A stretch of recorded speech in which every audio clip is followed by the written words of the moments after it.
Di kota kecil Fukuoka, Jepang, ada jembatan rel tua yang dikenal dengan nama Shinmei Overpass. Orang-orang jarang melewatinya malam hari. Mereka bilang, kalau kau dengar suara tekep di belakangmu jangan menoleh, karena itu berarti dia sudah terlalu dekat. Rina, pelajar pertukaran dari Indonesia, tak percaya cerita itu. Ia pikir itu cuma legenda kota yang dibesar-besarkan. Tapi suatu malam, setelah lembur di kampus, ia terpaksa menyeberang jembatan itu sendirian. Lampu jalan mati satu persatu, meninggalkan hanya suara langkah kakinya yang menggema di rel baja. Kemudian terdengar suara lain. Teke. Cepat, berirama, seperti sesuatu menyeret tubuhnya di atas besi. Rina berhenti. Nafasnya menahan di dada. Suara itu makin dekat, disertai aroma darah karat yang menyesakkan.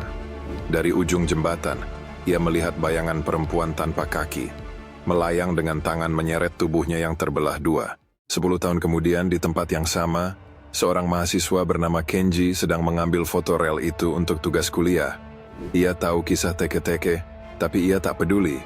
Saat ia memfokuskan kamera ke tengah jembatan, layar LCD-nya menangkap sesuatu. Bayangan wanita merangkak di belakangnya. Ia menoleh, tak ada siapapun. Tapi kamera terus memotret sendiri, satu demi satu kilatan. Dari setiap hasil foto, sosok itu makin dekat. Di foto terakhir, wajah pucatnya sudah tepat di belakang leher Kenji. Dan di detik itu juga terdengar suara logam terbelah. Teke. Ketika polisi tiba, mereka hanya menemukan kamera yang masih menyala. Foto terakhir menunjukkan Kenji berdiri di rel, tanpa tubuh bagian bawah. Hingga kini banyak orang bersumpah mendengar suara itu di malam sepi dekat rel. Beberapa sempat menoleh, dan tak pernah terlihat lagi. Ada pula yang mendengar ketukan di bawah tempat tidur mereka pada pukul 3 dini hari. Suara seperti siku menghantam lantai. Dan setiap kali mereka menunduk untuk melihat, suara itu berubah menjadi lebih cepat. Teke. Jika kau mendengar suara itu malam ini, jangan coba mencari sumbernya. Jangan berlari, jangan berteriak. Karena semakin cepat kau lari, semakin cepat dia akan menyusul. Dan kalau dia berhasil menyentuh kakimu, hanya ada satu hal yang akan dia katakan sebelum menarikmu ke kegelapan. Sekarang, kita sama. Pernahkah kamu lewat dekat rel tengah malam? Kalau dengar suara teke-teke di belakangmu, jangan menoleh. Dan tulis di komentar, apakah kamu berani menonton ini sendirian?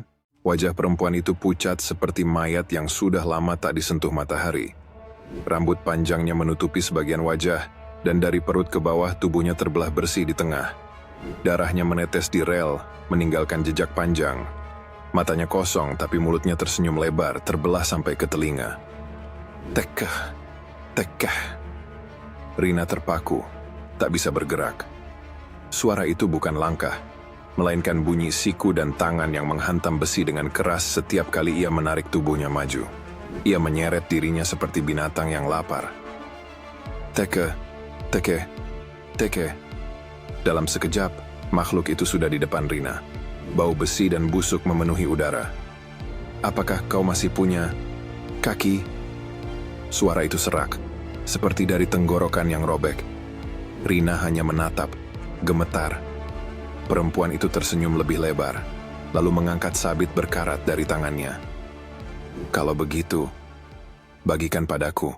Jeritan Rina memecah malam, tapi suara kereta yang lewat menelan segalanya. Saat pagi tiba, hanya ada darah mengering di atas rel. Polisi menutup kasus itu, menyebutnya kecelakaan. Tapi saksi mata bercerita melihat seorang gadis berjalan tanpa kaki di bawah jembatan malam sebelumnya. Setiap tahun setelah itu selalu ada korban baru. Tubuh-tubuh ditemukan terbelah di tengah, bersih, presisi, seperti dipotong mesin besar. Namun tidak ada bekas alat apapun. Orang-orang mulai menyebutnya teke-teke dari suara yang selalu mendahului kemunculannya. Beberapa mengatakan, ia adalah roh pelajar yang dulu jatuh ke rel dan terpotong oleh kereta. Namun yang lain percaya, dia hanya roh pertama dari banyak lainnya. Karena siapapun yang melihatnya, akan menjadi seperti dia.